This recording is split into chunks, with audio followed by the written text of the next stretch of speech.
বাবার মৃত্যুর 40 দিন পর কোটি টাকার বাড়ি, গাড়ি, ব্যাংকের টাকা সব ভাগ হয়ে গেল আমার ভাই বোনের মধ্যে। আর আমার ভাগে পড়ল শুধু একটি ভাঙ্গা পুরনো কাঠের আলমারি।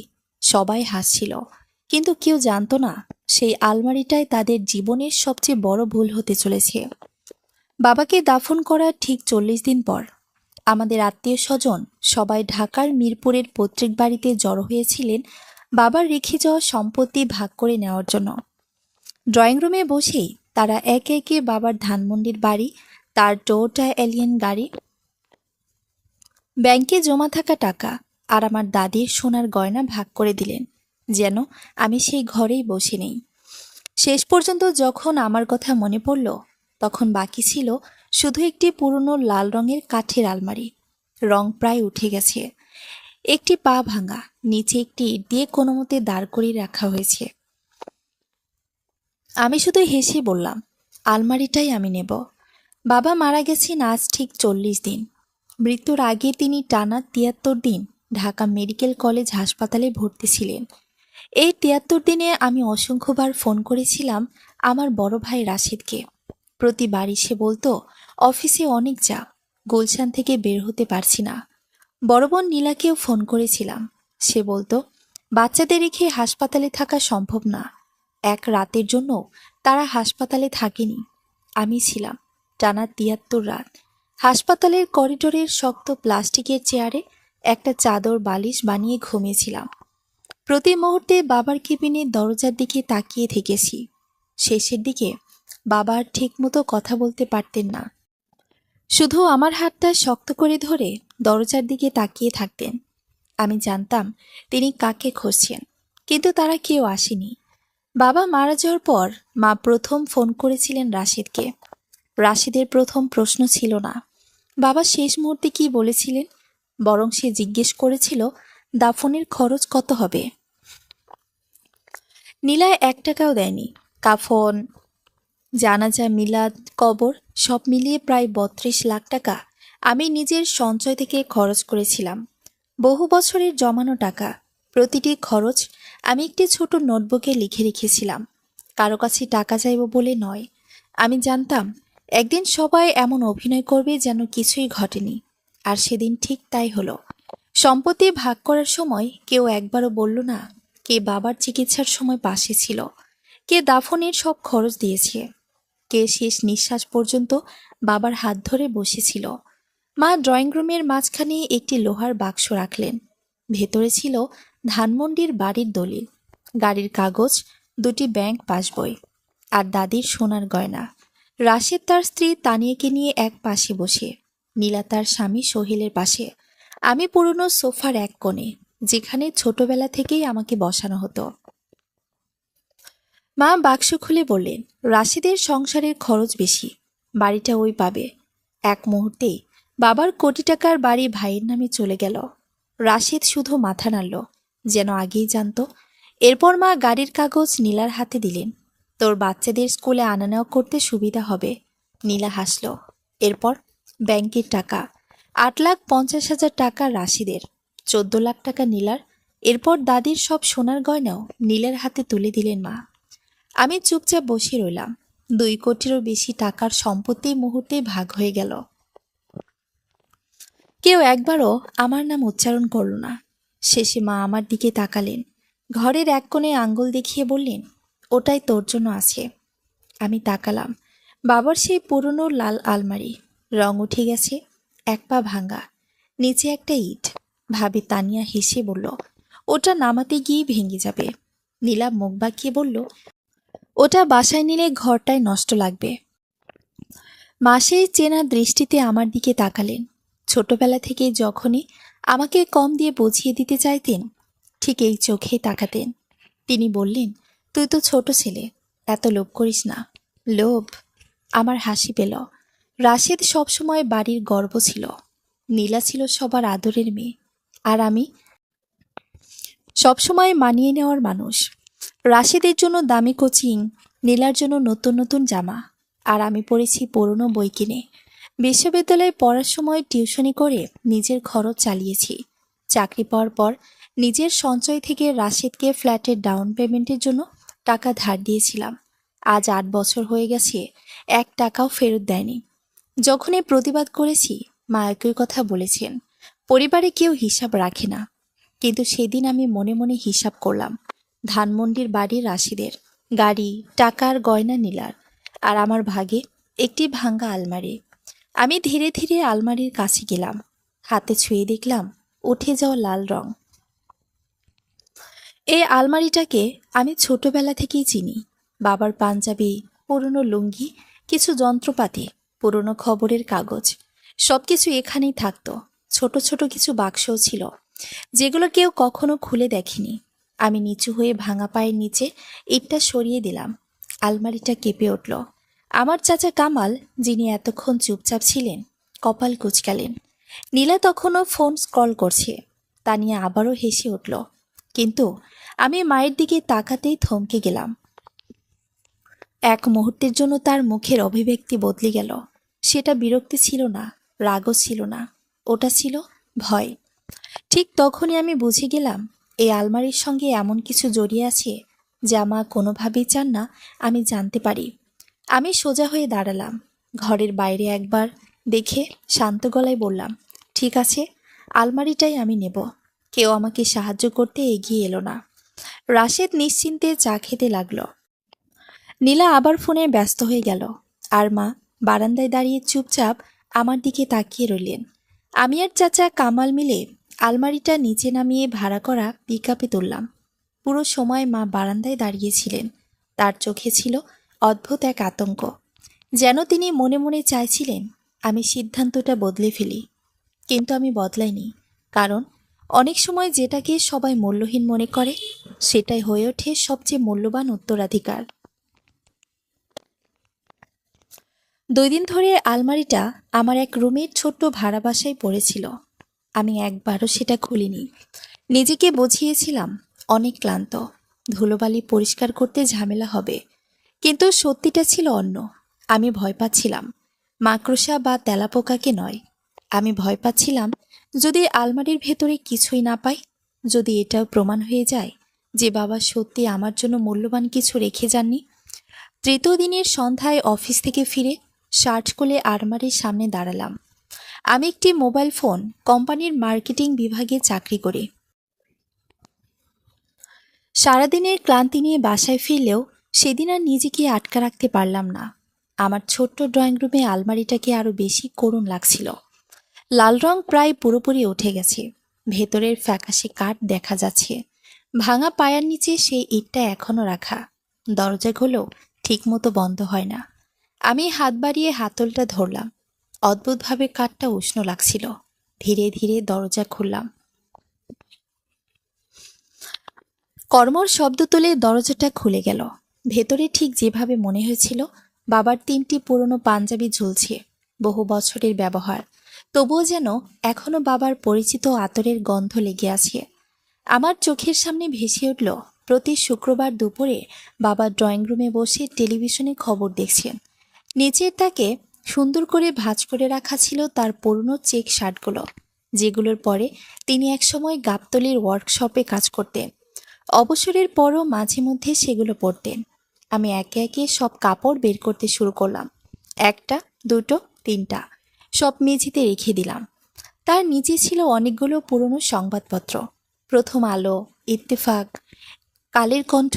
কিছু পত্রিকার তারিখ দেখে অবাক হয়ে গেলাম, 20 বছরের পুরনো। আমি ধীরে ধীরে সেগুলো সরিয়ে রাখলাম। তখনই চোখ পড়ল পেছনের দিকে লুকিয়ে রাখা 5টি ছোট বাক্স, জুতার বাক্স, যেন ইচ্ছে করে কেউ সেগুলো আড়ালে রেখেছিল। প্রথম বাক্সটা হাতে নিলাম, হালকা। খুলতে দেখি বাবার পুরনো রেঞ্চ, স্ক্রু ড্রাইভার, হাতুড়ি আর নানা যন্ত্রপাতি মরিচা পড়ে গেছে। তবু এগুলো চিনতে ভুল হলো না। এই যন্ত্রপাতি দিয়েই বাবা একসময় মানুষের গাড়ি মেরামত করতেন, অনেকের কাছ থেকে টাকা নিতেন না। এই হাতিয়ারগুলোই আমাদের সংসার চালিয়েছে কঠিন সময়ে। আমার অজান্তেই ঠোঁটে হাসি ফুটে উঠল। বাক্সটা পাশে রাখলাম। দ্বিতীয় বাক্সটা তুলতে বুঝলাম এটা ভারী। খুলতে আমি স্তব্ধ। অসংখ্য ছবি, সাদা কালো রঙিন, অনেক পুরনো। বাবার তরুণ বয়সের ছবি, মায়ের হাসি মাখা মুখ, বড় ভাই রাশেদ ছোট্ট শিশু, বড় বোন নীলা হাঁটতে শিখেছে, আর আমি বাবার কোলে বসে আছি। এই ছবিগুলো আমি কোনোদিন দেখিনি। মা সবসময় বলতেন, বাসা বদলের সময় সব ছবি হারিয়ে গেছে। তাহলে এগুলো এখানে এলো কিভাবে? একটি জুতার বাক্সে, সেই আলমারির ভেতরে, যেটা কেউ নিতে চায়নি। গভীর নিঃশ্বাস নিয়ে তৃতীয় বাক্সটা খুললাম। এটা সবচেয়ে ভারী ছিল। ভেতরে একটি পুরনো বাদামি তলে। তলেটা খুলতে বেরিয়ে এলো চামড়ায় মোড়ানো একটি ডায়েরি, গাঢ় বাদামি রং। কণাগুলো ক্ষয়ে গেছে। মলাটে সোনালি অক্ষরে লেখা মোহাম্মদ আব্দুল করিম, বাবার পুরো নাম। আমি ডায়েরি খুললাম। প্রথম পাতার তারিখ জানুয়ারি 1985। আজ রাশেদকে প্রথম সাইকেল কিনে দিলাম। ও আনন্দে কেঁদে ফেলেছিল। আমি বলেছিলাম ছেলেরা উপহার পেয়ে কাঁদে না, অথচ ভেতরে ভেতরে আমি নিজেও কেঁদেছিলাম। এই সাইকেল কিনতে 8 মাস টাকা জমাতে হয়েছে। আমি পরের পাতা উল্টালাম। নীলা স্কুলের অনুষ্ঠানের জন্য নতুন জামা চেয়েছিল। বলেছি আগামী মাসে দেব। সে কিছু বলেনি, শুধু চুপচাপ নিজের ঘরে চলে গেছে। আমি ওদের সব ইচ্ছা পূরণ করতে পারি না, এই কষ্টটা কেউ বোঝে না। আরও একটি পাতা। তারপর আমার বুক ধক করে উঠল। তোমার মা বলে আমি সন্তানদের বেশি আদর করি। রাশেদকে শক্ত হতে হবে, নীলাকে ভদ্রমে হতে হবে। কিন্তু আমার ছোট ছেলে, আমার শুভ, আজ সে আম গাছ থেকে পড়ে গিয়েছিল। তাকে কোলে নিয়ে বুঝলাম সে আমার মতোই জেদি, কিন্তু তার হৃদয় খুব নরম। এই পরিবারে যদি কেউ একদিন টিকে থাকে, সেই থাকবে। আমি বাক্যটা বারবার পড়লাম। এই পরিবারে যদি কেউ টিকে থাকে, সেই থাকবে। তারপর পড়তেই থাকলাম। বছর পর বছর ধরে লেখা রাশেদের কলেজে ভর্তি হওয়ার গল্প, নীলার এসএসসিতে ভালো ফল, আমার বিশ্ববিদ্যালয়ের ভর্তি হওয়ার দিন, সবই লেখা। আজ আমার শুভ ঢাকা বিশ্ববিদ্যালয়ে ভর্তি হয়েছে। আমি ওকে বলেছি আমি খুশি, কিন্তু সত্যিটা পুরো বলতে পারিনি। আমার ছেলে নিজের পরিশ্রমে এত দূর এসেছে। পুরনো বই কিনে পড়েছে, কখনো অভিযোগ করেনি। ইস, যদি ওকে আরো কিছু দিতে পারতাম। আমার হাত কাঁপছিল, চোখ ঝাপসা হয়ে আসছিল। চতুর্থ বাক্স খুললাম। ভেতরে বিভিন্ন কাগজপত্র, জন্মসনদ, বিয়ের কাবিননামা, আর একদম নিচে একটা মোটা খাম। খাম খুলতেই কয়েকটি জমির দলিল বেরিয়ে এলো। কেরানীগঞ্জে একটি জমি। বাবা 12 বছর আগে কিনেছিলেন। কাউকে কিছু জানাননি, না মাকে, না রাশেদকে, না নীলাকে। আজ প্রথম আমি জানলাম। সবশেষে খুললাম পঞ্চম বাক্স, সবচেয়ে ছোট, মুখে টেপ লাগানো। ধীরে ধীরে খুললাম। ভেতরে ছিল শুধু একটি চাবি, পুরনো, পিতলের, বহু বছরের ব্যবহারে চকচকে হয়ে গেছে। চাবির সঙ্গে ভাঁজ করা একটি ছোট্ট কাগজ, বাবার হাতে লেখা, কেরানীগঞ্জ, লকার, শুধু শুভর জন্য। এর বেশি কিছু নেই, কোনো ঠিকানা নেই, কোনো ব্যাখ্যা নেই, শুধু কেরানীগঞ্জ, লকার, শুধু শুভর জন্য। আমি অনেকক্ষণ চুপচাপ বসে রইলাম। কখন সন্ধ্যা নেমে গেছে টেরই পাইনি। হঠাৎ মায়ের সেই দিনের মুখটা মনে পড়ল, যেদিন আমি আলমারিতে হাত দিয়েছিলাম। এক মুহূর্তের জন্য তার চোখে ভয়ের ছায়া দেখিয়েছিলাম। এবার বুঝলাম তিনি হয়তো দাড়ির কথা জানতেন না, জমির দলিলের কথাও না, কিন্তু চাবিটার কথা তিনি জানতেন। তিনি জানতেন বাবা কোথাও কিছু লুকিয়ে রেখেছেন, আর সেই চাবিটাই তিনি খুঁজছিলেন। আমি চাবিটা শক্ত করে মুঠোর ভেতর চেপে ধরলাম। তারপর রান্নাঘরে গিয়ে এক গ্লাস পানি খেলাম। ভাবতে লাগলাম, রাশিদ এখন নিশ্চয়ই ভাবছে সবকিছু সে জিতে নিয়েছে। নীলা মনে করছে দাদির গহনাই সবচেয়ে বড় সম্পদ। আর মা, তিনি ভেবেছিলেন আমি শুধু একটি ভাঙা আলমারি নিয়ে চলে যাচ্ছি। তিনি ভুল ছিলেন, কারণ চাবিটাই আসল সম্পদ নয়, এটা কেবল শুরু। কোথাও না কোথাও কেরানীগঞ্জে বাবা আমার জন্য আরো বড় কিছু রেখে গেছেন। একটি লকার, একটি গোপন সত্য, আর তার শেষ বার্তা। আমি ফোনটা হাতে নিলাম। আমার বন্ধু রাকিবকে কল দিলাম। সে কেরানীগঞ্জেই থাকে। রাকিব, তোর একটা সাহায্য লাগবে। কি হয়েছে? কেরানীগঞ্জে পুরনো কোনো বাড়ি বা গোদাম আছে যেখানে একটা লকার থাকতে পারে? কিছুক্ষণ নীরব থেকে সে হেসে বলল, ভাই, কেরানীগঞ্জে এমন জায়গা অনেক আছে। একটু বিস্তারিত বল। আমি হাতের চাবিটার দিকে তাকালাম, তারপর ধীরে বললাম, সেটাই তো খুঁজে বের করতে হবে। ফোন রেখে জানালার কাছে নিজের প্রতিচ্ছবি দেখলাম। বাবা মারা যাওয়ার পর এই প্রথম নিজেকে একা লাগছিল না। মনে হচ্ছিল তিনি এখনো আমার সঙ্গে কথা বলছেন। একটি ভাঙা আলমারির ভেতর থেকে 5টি পুরনো বাক্সের ভেতর থেকে আমি সবকিছু গুছিয়ে রাখলাম। চাবিটা পকেটে রাখলাম। নিজেকে কথা দিলাম, আগামীকাল সূর্য ডোবার আগেই আমি কেরানীগঞ্জে পৌঁছে যাব। আমি সেই লকার খুঁজে বের করব আর জেনে নেব বাবা আসলে আমাকে কি জানাতে চেয়েছিলেন। কারণ কিছু সত্য কখনো মাটির নিচে চাপা থাকে না। আর সব উত্তরাধিকার গাড়ি কিংবা টাকায় মাপা যায় না। কিছু উত্তরাধিকার শুধু সত্যের মধ্যে লুকিয়ে থাকে।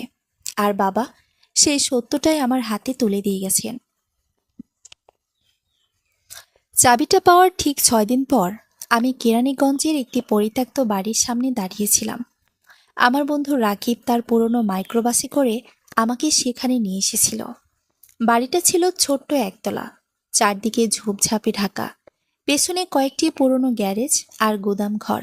মনে হচ্ছিল বহু বছর ধরে এখানে কেউ থাকেনি। ছাদের কিছু অংশ ভেঙে পড়েছে, জানালাগুলো কাঠ দিয়ে আটকানো। কিন্তু আশ্চর্যের বিষয়, সামনের দরজায় হাত দিতেই সেটা সহজেই খুলে গেল। মনে হলো দরজার কবজায় খুব বেশি দিন আগে তেল দেওয়া হয়েছে। আমি ধীরে ধীরে ভেতরে ঢুকলাম। চারদিকে ধুলো আর মাকড়সার জাল, তবু মেঝেটা একেবারে পরিষ্কার। ঘরের ঠিক মাঝখানে সাদা চাদর দিয়ে ঢাকা একটি বড় লোহার লকার, পুরনো মরিচা ধরা কিন্তু অক্ষত। আমার বুক ধড়ফড় করছিল। আমি হাঁটু গেড়ে বসে চাদরটা সরালাম। লকারের দরজায় একটি মাত্র তালা, পুরনো ধাঁচের। আমি পকেট থেকে বাবার রেখে যাওয়া চাবিটা বের করলাম। হাত কাঁপছিল, তবু তালায় ঢুকিয়ে ঘোরালাম। ঠিক একটি শব্দ হলো, তালা খুলে গেল। আমি ভারী দরজাটা টেনে খুললাম। ভেতরে টাকা ছিল না, সোনাদানা ছিল না, ছিল অসংখ্য খাম। প্রতিটি খামের উপর বাবার হাতের লেখা, রাশিদের জন্য, নীলার জন্য, তোমার মায়ের জন্য, চাচা কামালের জন্য। আর এক কোণে আলাদা করে রাখা একটি মোটা খাম, তার উপর লেখা, শুধু শুভর জন্য, অন্য কেউ খুলবে না। আমি সেটাই আগে খুললাম। ভেতরে একটি চিঠি, বাবার হাতের লেখা। আমি পড়তে শুরু করলাম। প্রিয় শুভ, যদি তুমি এই চিঠি পড়ে থাকো তাহলে বুঝবো আমি আর বেঁচে নেই। তুমি আলমারিটা নিয়েছ, চাবিটা পেয়েছ, আর শেষ পর্যন্ত এই লকারও খুঁজে বের করেছ। আমি জানতাম তুমি পারবে, কারণ এই পরিবারে তুমি একমাত্র মানুষ যে সবকিছু মন দিয়ে দেখত, যে কখনো আমাকে একা ছেড়ে যায়নি, যে আমাকে তখনও ভালোবেসেছে যখন আমার দেওয়ার মতো আর কিছুই অবশিষ্ট ছিল না। আমি সব দেখেছি, তোমার সঙ্গে কেমন আচরণ করা হয়েছে, কিভাবে তোমার ভাগ সবসময় ছোট করে দেওয়া হয়েছে, কিভাবে রাশেদ শুধু নিয়েছে, ফিরিয়ে দেয়নি, কিভাবে নীলা সবকিছু নিজের অধিকার মনে করেছে। কিন্তু তুমি সবকিছু নিজের পরিশ্রমে অর্জন করেছ। হাসপাতালের সেই 73 রাত আমি ভুলিনি। তুমি প্লাস্টিকের চেয়ারে ঘুমিয়েছ, আমার হাত ধরে থেকেছ, আমার জানাজার সব খরচ নিজের টাকায় দিয়েছ। আমি কথা বলতে পারিনি, কিন্তু সব দেখেছি। তোমার চোখের পানি দেখেছি, তোমার সাহস দেখেছি। তখনই ঠিক করেছিলাম তোমাকে আমি আমার আসল উত্তরাধিকার দিয়ে যাব। ধানমন্ডির বাড়ি নয়, গাড়ি নয়, ব্যাংকের টাকা নয়, তার চেয়েও বড় কিছু। আমি তোমাকে সত্য দিয়ে যাচ্ছি। আমি তোমাকে কেরানীগঞ্জের জমিগুলো দিয়ে যাচ্ছি, যেগুলো আমি বহু বছর আগে তোমার নামে কিনেছিলাম। আমি তোমার নামে গোপনে জমিয়ে রাখা বিদেশি মুদ্রার সঞ্চয় দিয়ে যাচ্ছি। আমি তোমার নামে নিবন্ধিত কোম্পানির সব সম্পদ তোমার হাতে তুলে দিচ্ছি। এই সম্পত্তির কথা কেউ জানে না, জানবেও না, কারণ আমি জানতাম একদিন সবাই তোমাকে শূন্য হাতে রেখে দিতে চাইবে। তাই আমি সব লুকিয়ে রেখেছিলাম, শুধু তোমার জন্য। মনে রেখো, এগুলো কাউকে প্রমাণ করার জন্য নয়, নিজের জীবন গড়ার জন্য। এমন একটা জীবন যেটা কেউ কেড়ে নিতে পারবে না। আর মনে রেখো, আমি সবসময় তোমার সঙ্গেই আছি। তোমাকে আমি পৃথিবীর সব সম্পদের চেয়েও বেশি ভালোবাসি। তোমার বাবা। চিঠি পড়া শেষ করতে পারলাম না, চোখ দিয়ে অঝরে পানি পড়ছিল। চিঠিটা বুকের সঙ্গে চেপে ধরলাম। মনে হচ্ছিল এখনো বাবার পরিচিত গন্ধ লেগে আছে। অনেকক্ষণ চুপচাপ বসে রইলাম। রাকিব বাইরে অপেক্ষা করছিল। সে কোনো প্রশ্ন করেনি। আমি বেরিয়ে আসতেই শুধু বলল, সব ঠিক আছে? আমি ধীরে মাথা নাড়লাম। সেদিন আমি বাসায় ফিরিনি, সোজা মিরপুরে মায়ের বাড়িতে গেলাম। সন্ধ্যা হয়ে গেছে। রাশিদের গাড়ি বাইরে দাঁড়ানো, নীলার গাড়িও। সবাই একসঙ্গে রাতের খাবার খাচ্ছিল। আমি দরজা ঠেলে ভেতরে ঢুকতেই সবাই তাকালো। মায়ের মুখ মুহূর্তেই ফ্যাকাশে হয়ে গেল। রাশেদ উঠে দাঁড়ালো। নীলার মুখ থেমে গেল। আমি শান্ত গলায় বললাম, আমি বাবার লকার খুঁজে পেয়েছি। ঘরে নীরবতা নেমে এলো। আমি আবার বললাম, বাবা তার আসল সম্পদ আমার জন্য রেখে গেছেন। রাশেদ রাগে বলল, অসম্ভব, সব তো ভাগ হয়ে গেছে। আমি উত্তর দিলাম, না, যেটা তোমরা ভাগ করেছ সেটা ছিল সবাইকে দেখানোর সম্পদ। আসল সম্পদ তিনি অন্য জায়গায় লুকিয়ে রেখেছিলেন। মায়ের হাত থেকে চামচ পড়ে গেল। নীলার চোখে পানি। আমি ধীরে বললাম, আমি ঝগড়া করতে আসিনি। ধানমন্ডির বাড়ি তোমরাই রাখো, গাড়িও রাখো, গয়নাও রাখো, আমি কিছুই নিতে আসিনি। আমি একটু থেমে আবার বললাম, শুধু একটা কথা জানিয়ে যেতে এসেছি। বাবা আমাকে ভালোবাসতেন, কারণ আমি তার পাশে ছিলাম যখন কেউ ছিল না। আমি তার হাত ধরেছিলাম শেষ মুহূর্ত পর্যন্ত। আমি তার শেষ দায়িত্ব পালন করেছি। আমি ব্যাগ থেকে কয়েকটি খাম বের করলাম, একটি রাশিদের নামে, একটি নীলার নামে, একটি মায়ের নামে, একটি চাচা কামালের নামে। খামগুলো টেবিলের উপর রেখে বললাম, বাবা তোমাদের প্রত্যেকের জন্যই চিঠি লিখে গেছেন। পড়বে কিনা সেটা তোমাদের সিদ্ধান্ত। এরপর আর এক মুহূর্ত দাঁড়ালাম না, চুপচাপ বেরিয়ে এলাম। 6 মাস পরে আমি নিজেই নতুন বাড়িতে উঠলাম।